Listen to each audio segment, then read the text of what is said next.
Hoping a couple more people will join as we go along.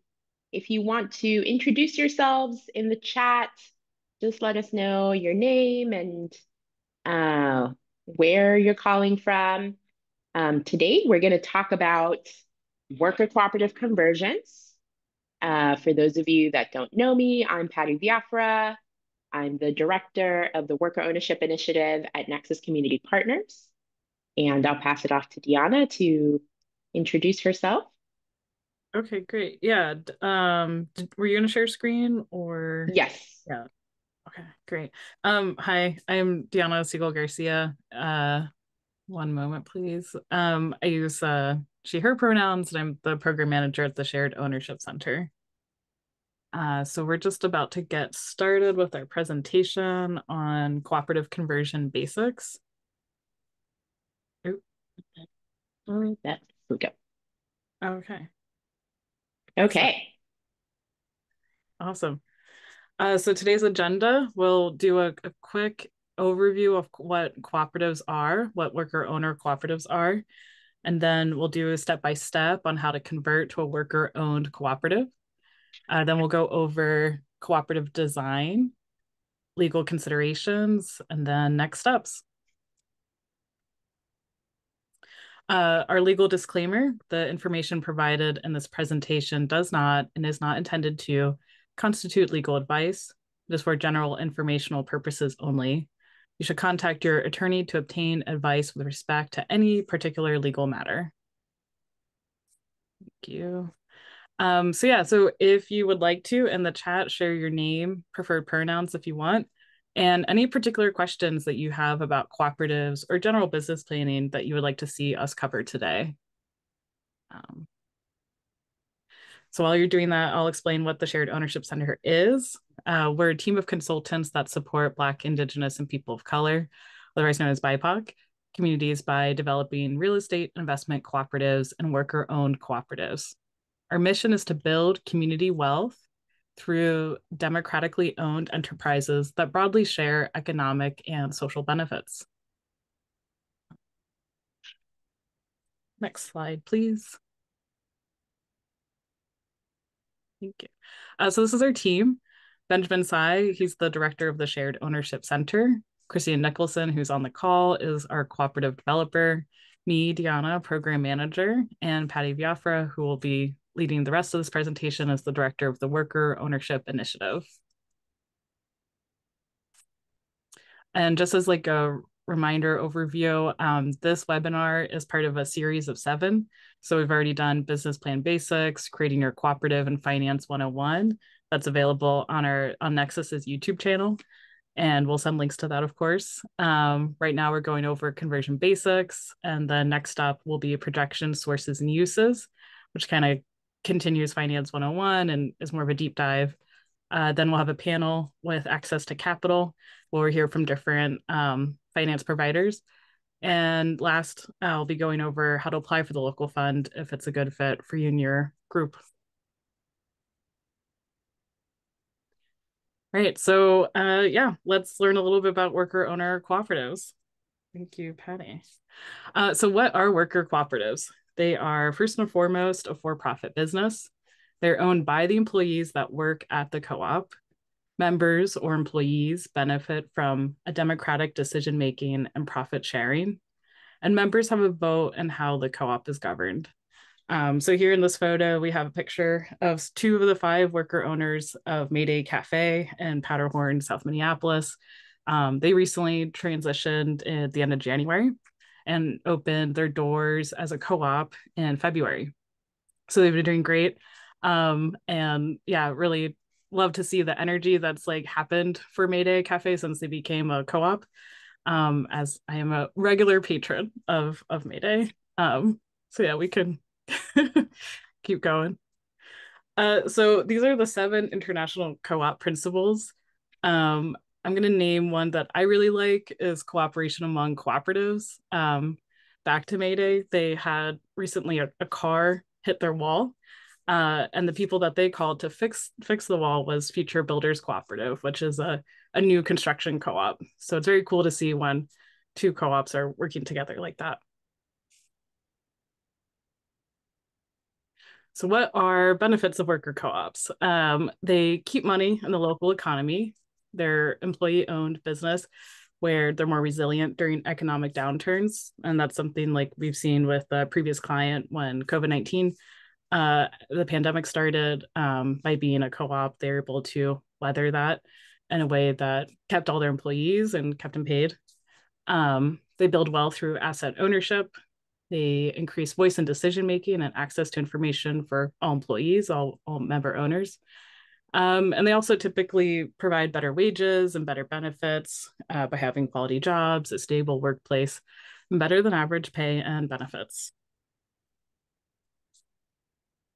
Their worker owner cooperatives are democratically owned and controlled. So the members own the co op and member owners share in profits. And again, they have transparency to financial information. They're democratically controlled, where members have a vote in the governance of the co op. One member equals one vote. Members elect the board, and members vote on other critical decisions as defined in the bylaws. Yeah, so here this graphic shows how circular the cooperative governance is. Or maybe you can see my cursor, but so you have co-op membership, employees where they elect the board. Oh, thanks, Patty. On a one person, one vote basis. The board of directors then picks and who will supervise who the management is. So general manager, CEO. And the management also oversees the hiring and supervising of the staff and the worker owners. So what is a member's financial risk? So the member's personal financial risk. Members enjoy limited liability protections as in any business, except when there's fraud, grievous misconduct, then you react appropriately. The maximum financial exposure. So like what is the most that you'll lose not being paid out is the total loss of buy-in plus any profit sharing they'd earned but not yet been paid. And Patty will go into this in a lot more detail later in this presentation. And then the board determines how business losses, if any, are treated. Usually they're absorbed by the business itself. So here is another former client, the Improve Group. They're in St. Paul. They're kind of like a public policy co-op, and they work with the state often. You might recognize one of our staff members, Christine, in the back on signing day. It's very exciting. Yeah, so just wanted to highlight another group that we've worked with. And I believe I turn it over to Patty. Thank you, Deanna. So let's talk about what the process is like for converting to a worker cooperative. So boiling it down to its most basic level, a new business entity is created.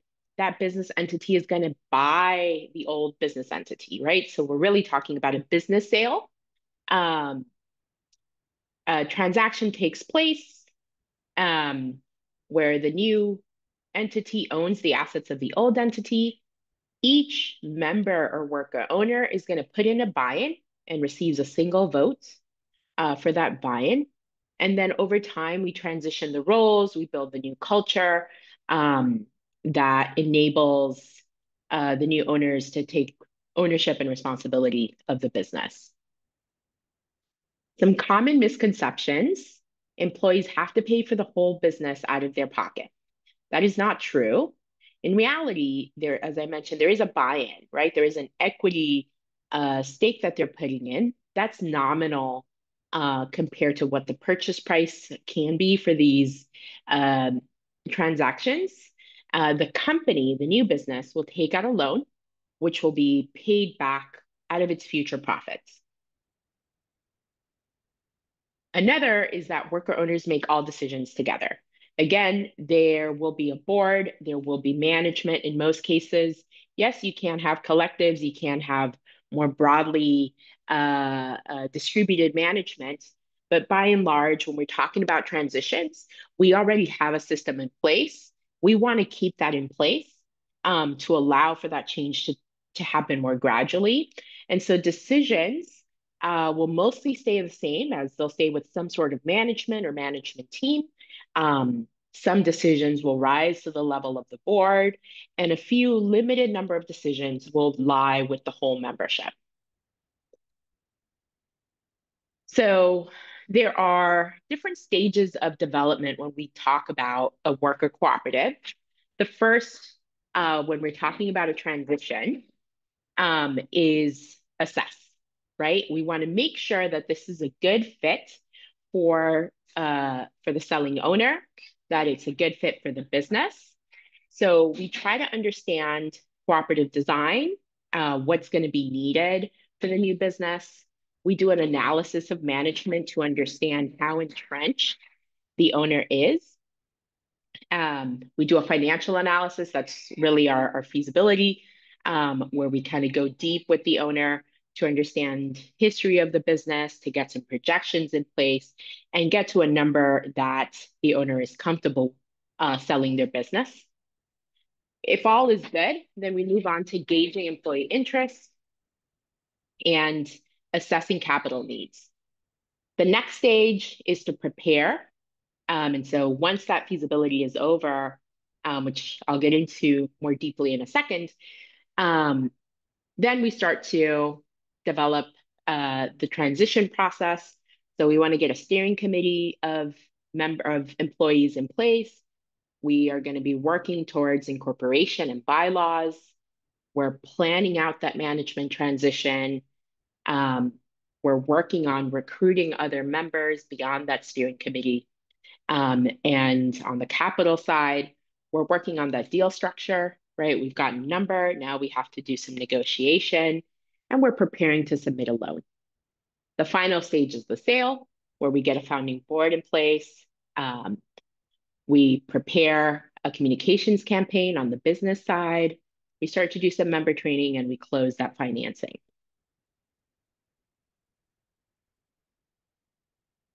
So let's talk a little bit more about the feasibility. The feasibility study is a detailed analysis of the viability of a conversion. We do an overview of the sector, we do projections, as I mentioned. We check and see the legal and policy landscape if there are any barriers there that would stop a company from being able to be a cooperative. We have seen that when there's licensing or particular licensing boards that might have to be brought along the process. And we assess debt capacity, right? How much, this is an evaluation, so we look at how much can the business take on to pay for itself in the future. The work streams, so as I mentioned, we do the financial piece, we do the management analysis, and we do some employee engagement, right? To really get at both things. Is the business financially healthy to withstand a transition? How difficult will it be to transition a selling owner? And are the employees interested? On the financial side, we're going to collect financial statements.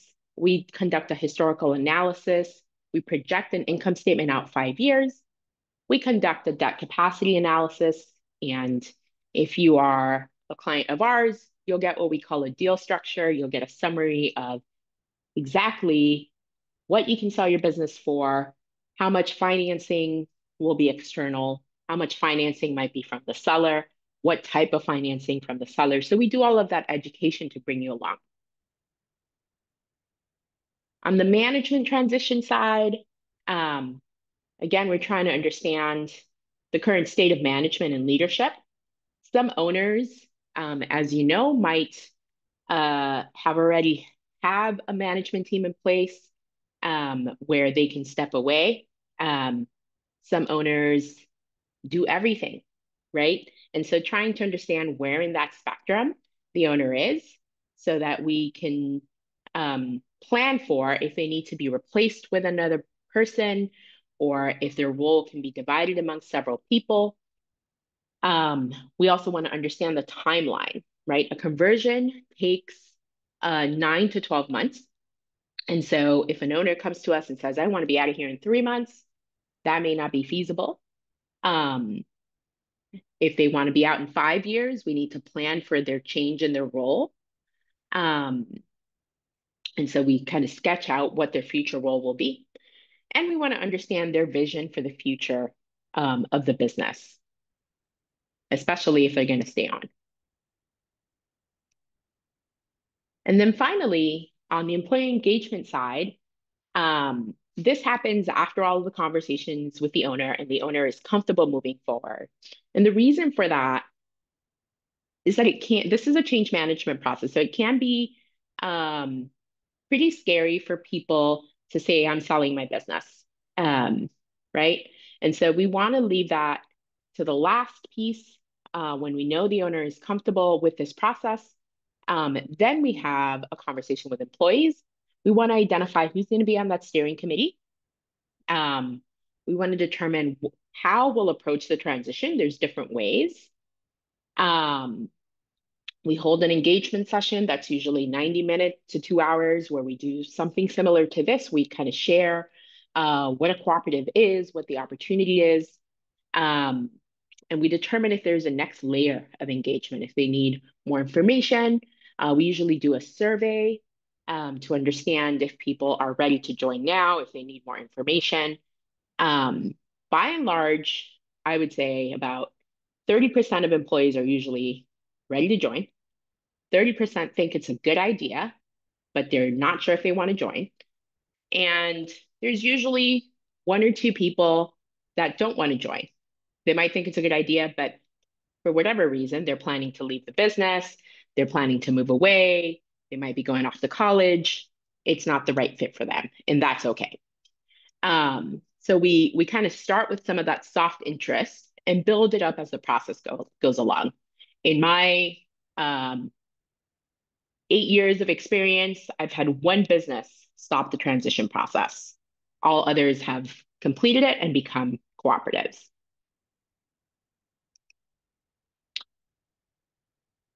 I'll stop there. Are there any questions in the chat or any questions that people have so far?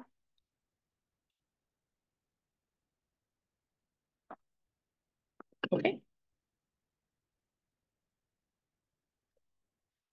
So the next stage, if you finish the feasibility, you decide you want to move forward, then we're going into prepare and sale transaction. So really, prepare is designing that future cooperative. So we design governance. What we mean by that is who gets to be a member, how are we going to distribute patronage, and when I say patronage, I'm referring to profit sharing. How are we going to make decisions? Will we have a board? What's the scope of authority of that board? So part of what the steering committee will get through working with us is a decision matrix that gives them clarity on what decisions management makes, what decisions the board makes, what decisions the members make. It's also an opportunity for education so that the steering committee leaves the process with a deep understanding of democratic principles. It's an opportunity to build capacity and leadership within the co-op. And ultimately, all of the co-op design is going into becoming a set of bylaws. And those bylaws are what guides the cooperative.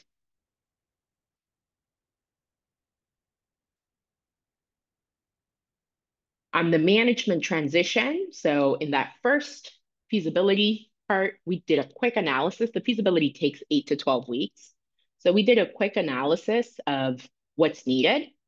In the transition process, we are actually getting deep, right? We have a matrix of what does the owner do? Who is that being transferred to? There might be some training that's happening during this time, depending on the owner's timeline. There might be some recruitment that we're doing. So we're really preparing for that owner's exit. We're negotiating that timeline. Sometimes owners want to leave in 6 months and the employees want them around for 2 years. Sometimes owners want to leave in 6 years and the employees don't want to wait that long. So there's some negotiation that happens and it's generative and positive, right? It requires that we show up for each other. And then there's the sale transaction. So here we're building capacity within the team to negotiate the deal, right? So in the first part of the feasibility, we're working with the owner to educate, to get you ready. In this part of the transition, we're working with the steering committee to get them ready to understand the deal that's going to be put in front of them and make an educated purchase. We're working with a legal team and a CPA to create the entity that's going to buy and finalize a sale agreement. We determine working capital needs, and ultimately, all this is leading to executing a sale agreement. And we can't execute a sale agreement without getting financing in place. So these things are all happening simultaneously. But we'll help you interview and vet potential lenders. If there's a crowdfunding campaign needed, we can support that. We want to prepare the transition team or the steering committee to submit a loan application. And we work with you along the lenders to clear underwriting requirements and close the loan. So the way that the business is acquired, again, the owners and employees agree to a transition. The new employee-owned business obtains a loan. The sale transaction takes place and ownership shifts to the employees. And then the loan is paid off over time out of future revenue. When the sale transaction takes place, the new business receives money from the bank and pays the owner at that time. There is some owner financing that is very common with these deals, usually 30 to 50% owner financed. I tend to see this number more often. And then the CDFI or the bank will bring 50 to 70%.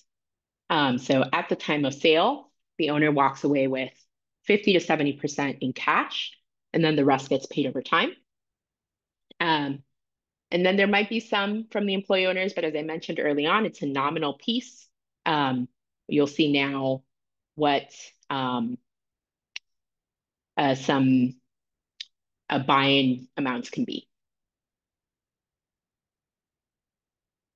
So all of this leads to legal formation, right? We want to have articles, which is what makes you a business, bylaws, which is the document that kind of governs how the business is going to relate to itself, how the owners are going to relate to themselves.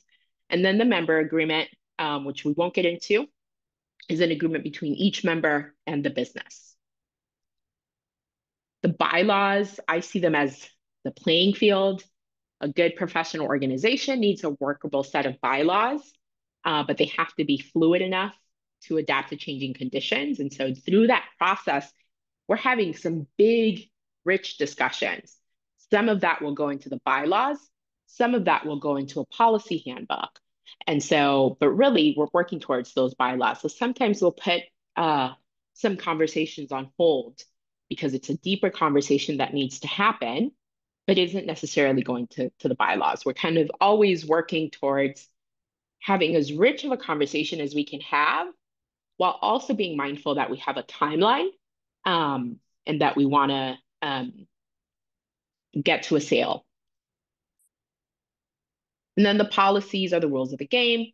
They're adopted by the board of directors. They're more flexible, where bylaws are more rigid and can take time to change because they have to be changed by all members. Policies are less formal and more adaptable. Policies are usually longer. Again, those richer, deeper conversations will go into a policy handbook for the cooperative, whereas the more direct, clear-cut things will go into the bylaws.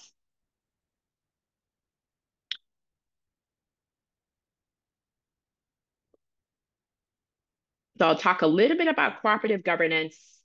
That's the transition process. So if you're an owner looking to transition, that's what you are looking at in the future.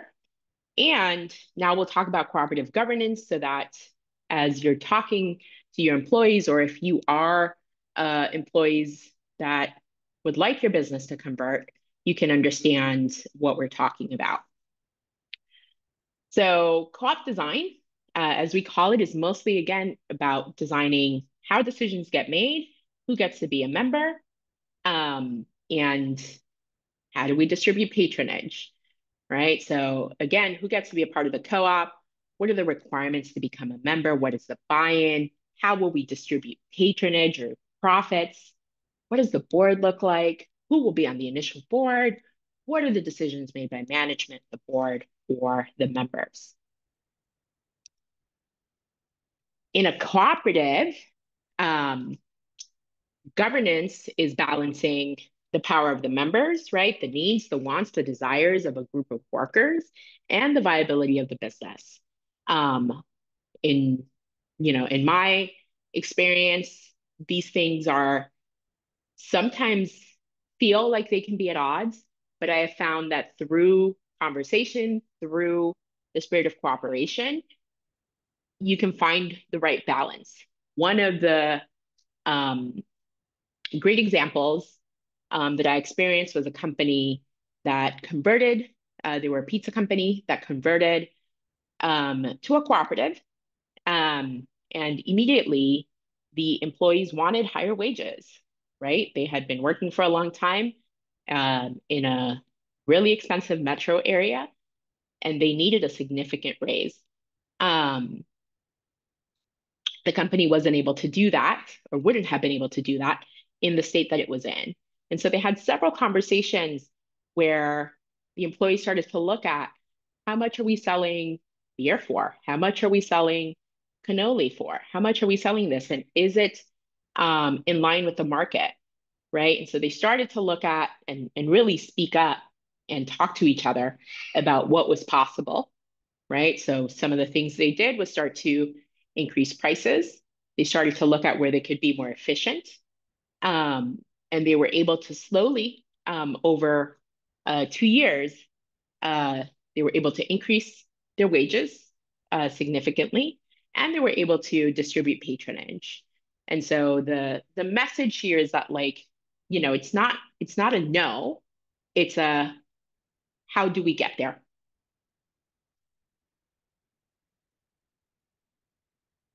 So some of the changes and practices after a sale takes place, when you're a single owner, you do strategy and oversight. You sit with yourself at the kitchen table and you are a board of directors and you're thinking about long-term planning and you're thinking about what new markets you might want to try.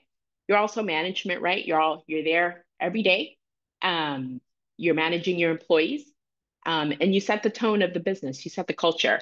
When we move to a cooperative, there's different bodies that will take this on. And so strategy and oversight will move to a board of directors. For most owners that stay on and that provide seller financing, they stay on and have a seat on the board. And so that's a change in how they relate to the business. So we work with the board and we work with the owner to kind of work through that change. Management, again, you're still going to have a management team or a management person. And then the culture really starts to be set by the worker owners themselves. So I always, I had a really hard time with governance when I started. So I always bring this slide in to really think about what is governance versus the operations or the everyday things. Governance is setting the policies, right? So Congress makes laws, a company resources department sets a policy of paying above market. Um, a small business owner decides they want to expand into a new market, or you set yourself a monthly budget based on your paycheck and savings goals, right? It's sort of the rules of the game, as we said earlier. The board in a cooperative sets the vision and strategy, creates those policies, provides oversight to management and finances, represents the interests of the members. In other words, they do strategic planning, they approve and monitor the annual budget, they hire, evaluate, and support management. The board is really key in the cooperative. And so a lot of our work um, after the transition is focused on activating that board, supporting that board, making sure that we have proper transitions, making sure that we have proper record keeping so that it doesn't all revolve around one key stellar person. Skip that. No, I'm not going to skip that. But I can't go back. Here we go. So some best practices for the board in approving the budget is to follow materiality principle. So sometimes when we're new to a board, we want to focus on a number that we are familiar with and not necessarily the numbers that have the greatest impact on the business. Evaluating the GM. So we have to use words. Evaluate is maybe not the right word. I think of it as like setting goals that align the board with management. And then going back and reviewing, are we doing what we said we were going to do? Setting policies with input from members. So again, this is a cooperative. The members oversee the board. And so really bringing members into the process. And then having a policy of having a reserve fund, excuse me, before approving patronage. So understanding how much money do we need to keep in the business? How much do we want to give back to our members? Again, balancing the needs of the business and the needs of the members. The members' decision making, we want to think deep and significant impact. So the fate of the company, representative decision making, and changes to the governance model. In other words, for members, usually they vote for the board. They might vote in a sale, a merger, or an acquisition, and they approve changes to the bylaws. Members meet, we usually recommend twice a year. They might meet more than that, but there's two formal general body meetings that happen twice a year. One where you vote for the membership, you vote for the board, and one where you approve your budget for the next year. So as you can see, like there's the changes that happen tend to be around creating process so that we can create transparency, so that we can create access for people to make informed decisions. And then management decisions are tactical, policy, and strategic implementation. So they execute the vision and strategy, they implement policies, and they're responsible for operational and financial performance of the business. In other words, they do annual planning in support of a strategic plan. So strategic planning happens with the board. They propose and update the annual budget, and they hire, fire, and evaluate and support employees. This also includes worker owners. And so, that's a common question of if someone's not doing their job, does management have the right or the authority to fire them? Different co-ops approach it differently. But yes, the answer is yes, that can be true. The opposite can also be true. And then finally, you want to have a good board and management relationship. You want to have mutual clarity on goals for the company, touch base outside of board meetings regularly, have a formal evaluation process for both, and regular feedback mechanisms, and build reporting based on shared goals. Again, there's reporting to the members, there's all of this information that in a traditional business is held by one individual that now has to be shared with all of the owners. And so there are processes in place and best practices in place to make sure that everyone has access to information, that everyone can understand that information so that they can make informed decisions.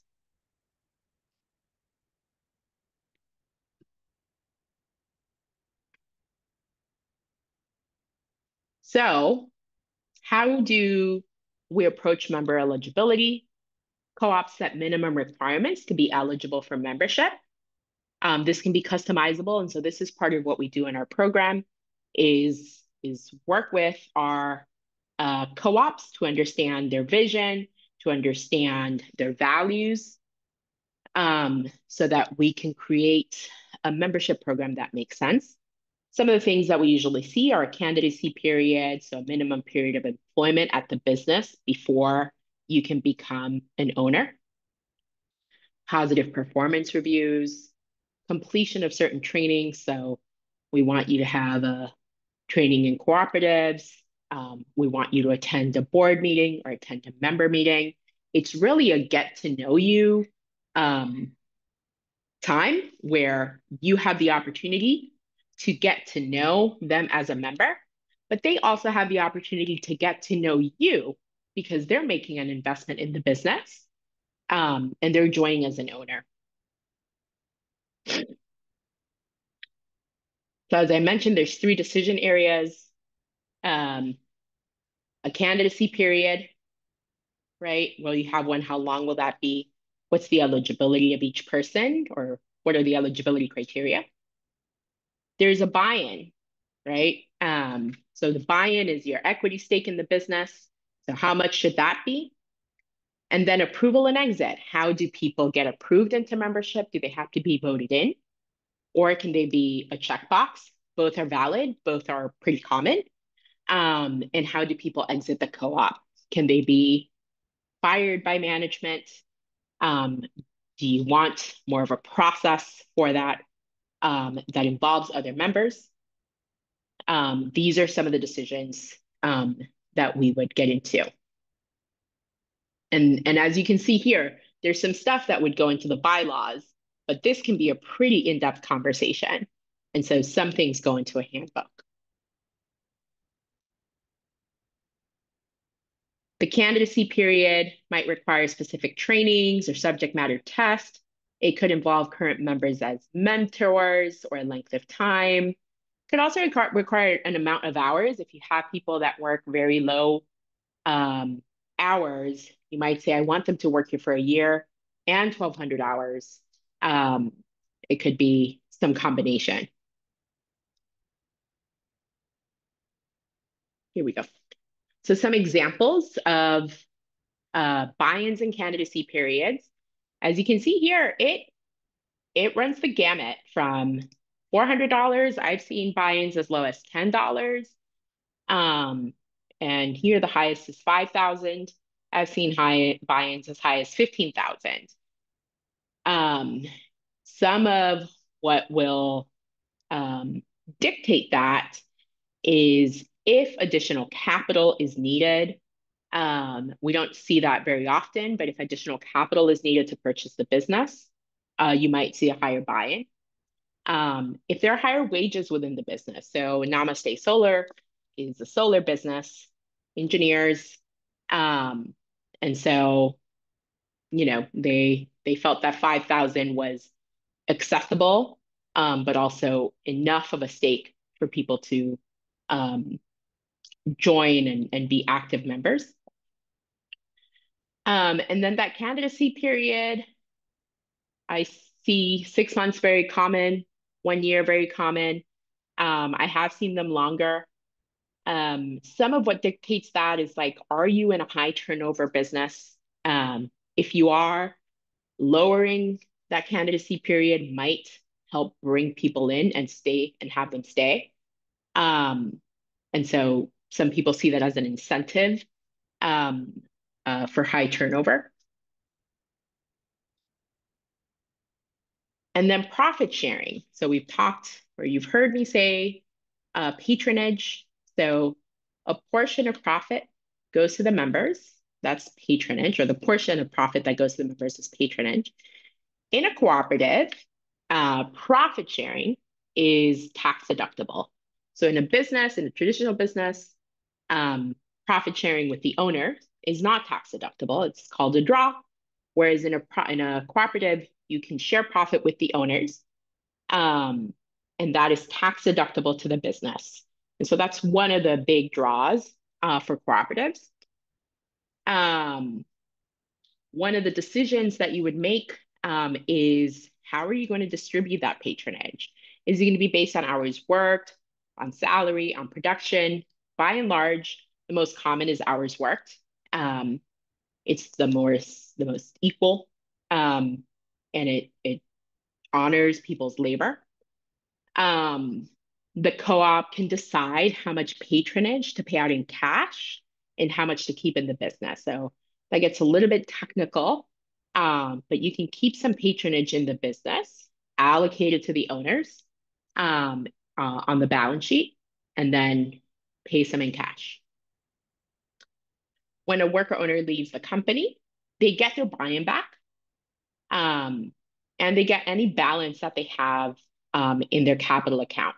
So if you've allocated something to them on that balance sheet, they get that back. The only reason they would not get that is if there have been losses. So back to uh, that maximum financial exposure slide that we talked about in the beginning. As an owner, the most you can lose is your buy-in um, and any patronage that hasn't been paid out to you. And that might be because the company goes bankrupt, because you have losses that retained earnings um, can't take. And so you might see that account go down.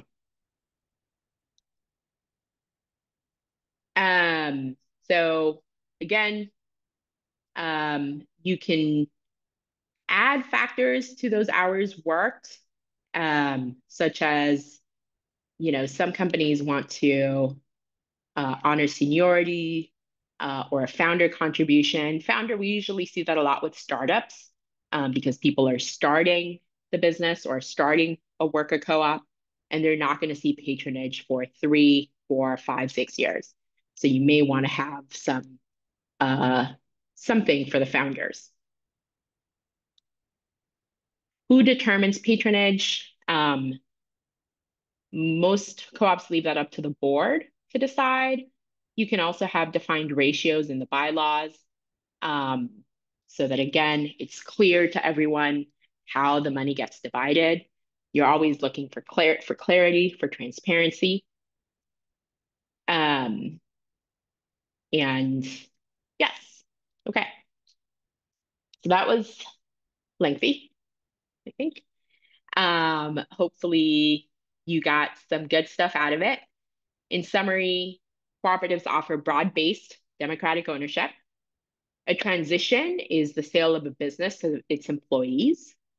Financing is external and employees do not pay out of pocket.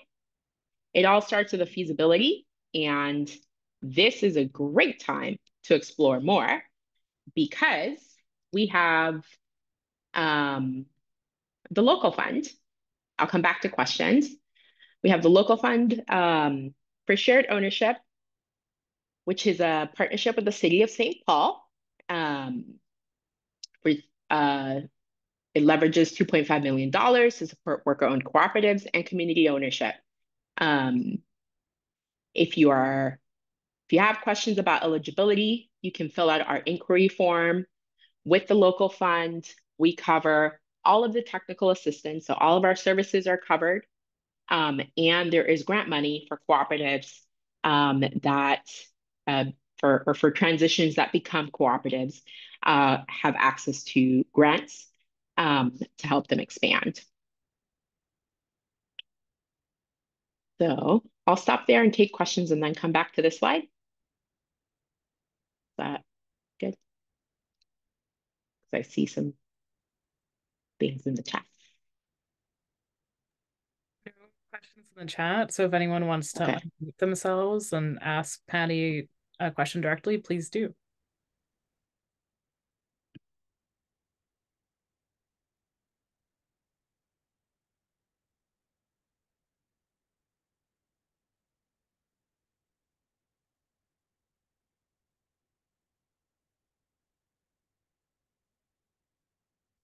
Okay. Well, if you have questions, you can always contact us.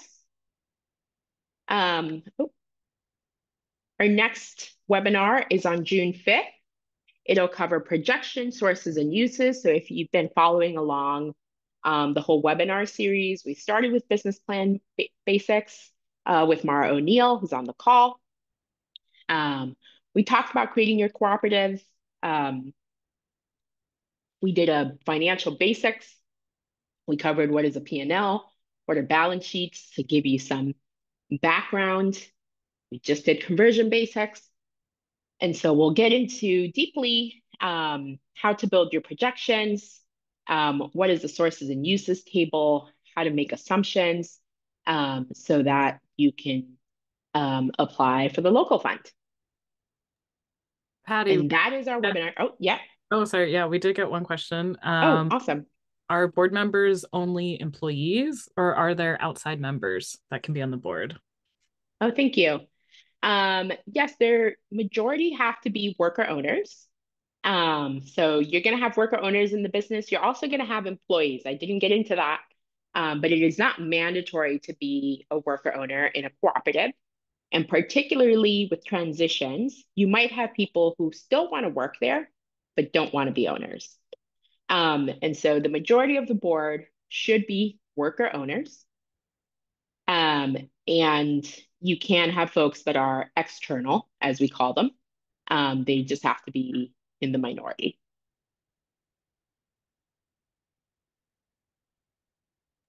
Thank you. That was our Yeah. only question. Okay. Well, that is our presentation for today. If you have more questions or if you want more information, please feel free to reach out to us. Um, we will be sending out this recording um, in about 2 weeks. In about 2 weeks, and you can access all of the previous recordings on our YouTube channel. Okay. Thank you.